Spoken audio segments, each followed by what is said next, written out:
Halo teman-teman semua, kenalin saya Marta Ajiwardana. Saya seorang penggiat pendidikan dan pengembangan diri.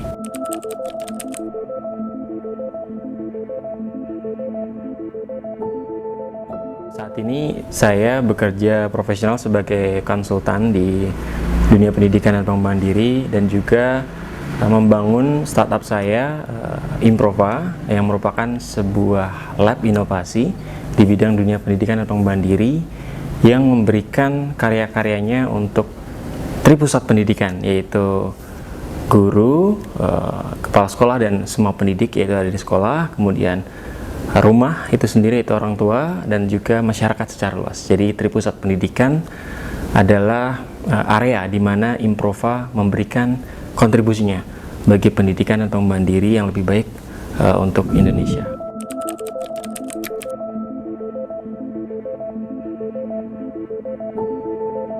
Pada umumnya ketika bicara pendidikan dan pengembangan diri, keduanya adalah sarana untuk menjadikan seorang manusia mencapai versi terbaik dirinya. Artinya kita sekolah formal dari kecil hingga dewasa, bahkan sampai pendidikan tinggi. Tujuan akhirnya adalah bagaimana kita bisa hidup lebih baik, kemudian kita bisa hidup bermakna, memberi manfaat, dan seterusnya. Artinya di situ dibutuhkan mentalitas atau mindset untuk bertanggung jawab terhadap diri sendiri, mengembangkan diri, terus mengasah diri, menempuh proses tumbuh kembang yang kita rancang sendiri. Secara umum seperti itu. Artinya untuk menyelaraskan tujuan dari pendidikan dan pengembangan diri, dibutuhkan mentalitas atau daya juang seseorang untuk bertanggung jawab mengembangkan dirinya sendiri. Karena siapa lagi yang akan bertanggung jawab atas dirinya kalau bukan dirinya sendiri. Dengan coaching sebenarnya adalah salah satu skill dari sekian banyak skill atau sekian banyak kecakapan yang dibutuhkan.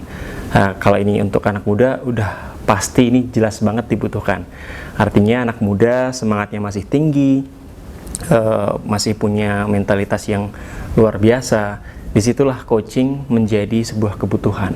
Coaching adalah salah satu skill yang mengantarkan seseorang untuk mencapai tingkat kepemimpinan yang terbaik.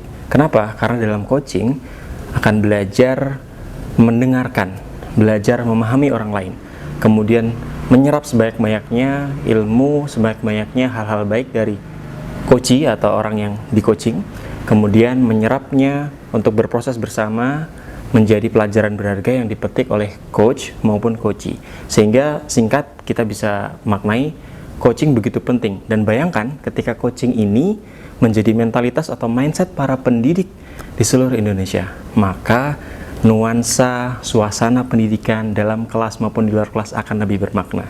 Jadi itu cita-cita kita bersama untuk mentransformasi pendidikan di Indonesia agar mencapai makna yang sebenarnya dan menghasilkan hasil yang bermakna.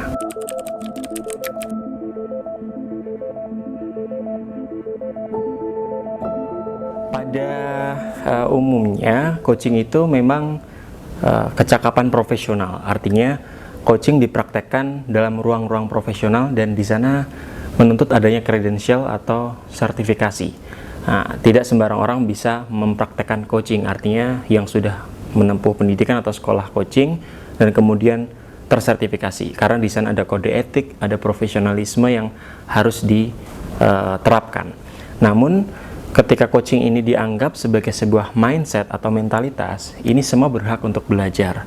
Kenapa? Karena pada dasarnya coaching itu adalah ilmu untuk berinteraksi, ya. Kalau dalam skop besarnya adalah kecakapan interpersonal atau kecakapan seseorang untuk memperlakukan orang lain dengan sebaik-baiknya. Jadi siapapun yang ingin belajar coaching, langkah awalnya adalah belajar untuk mendengarkan dengan sepenuhnya, kemudian belajar menghargai atau belajar memberi dukungan terbaik, karena kita menganggap atau memandang semua orang adalah baik.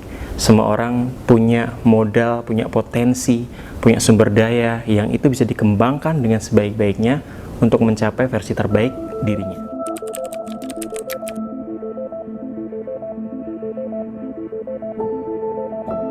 Oke, untuk Untuk teman-teman yang berjiwa muda semuanya, harapan bangsa diamanahkan gitu ya, dibebankan atau ditumpukan pada pundak kita semua sebagai anak muda. Artinya kita dipercaya manusia yang masih punya kemampuan fikriyah atau berpikir yang jernih, yang cerdas, yang cemerlang, dan jasadiyah atau badaniyah yang kuat, karena kita masih bersemangat, masih punya kekuatan untuk melakukan aktivitas sehari-hari.